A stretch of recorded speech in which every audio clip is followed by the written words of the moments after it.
Disrupt 2014 San Francisco with the founder of SlideShare, Jonathan. So let's start from the beginning. What inspired you to found it? How did it start? So I was organizing a conference in India, actually, and one after another, people kept on coming up to me who were speakers asking how they could get their slides into the conference wiki. And after this was in 2003, right about the time, or 2006, right about the time that YouTube and Flickr were coming up. And so the third time someone asked me how they could get their PowerPoint onto a website, the idea of a YouTube for PowerPoint hit me. And so then, of course, I spent the rest of the conference Googling frantically, trying to find that website, because it seemed like such an obvious idea. I was sure that it would exist, but it didn't. So I started mocking it up that afternoon. Like, SlideShare is huge. You got acquired, correct? Yeah, we got acquired by LinkedIn a couple of years ago. And how was that? Like, would you do it again? Was it a good experience? Well, of course I would do it again. It's kind of the whole point of this game, right? But in particular, LinkedIn has been a great acquirer. They've been very good custodians of the brand.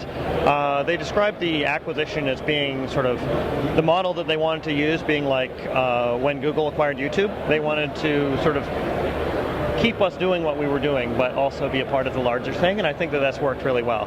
What advice would you have to people who want to get acquired, or maybe are thinking about it and not sure, like what things should they do or avoid? What advice do you have?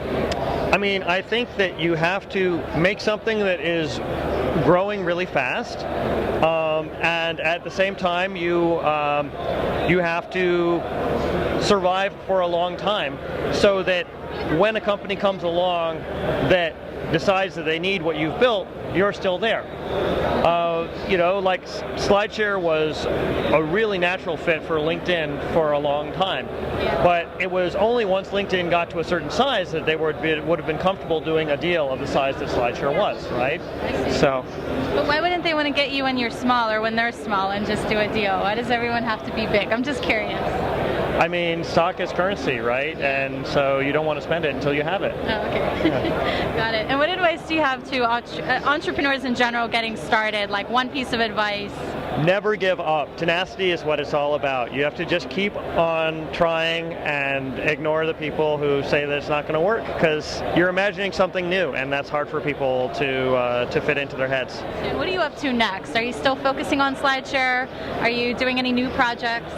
So I'm dabbling a little bit in angel investing and just sort of taking my time experimenting with some new ideas. So stay tuned. And how can we follow you, or can we, or should we? Well, you can follow me on SlideShare and on Twitter, and my handle in both cases is Boutelle, J-Boutelle. There you go. Follow to keep up, and thank you so much for interviewing.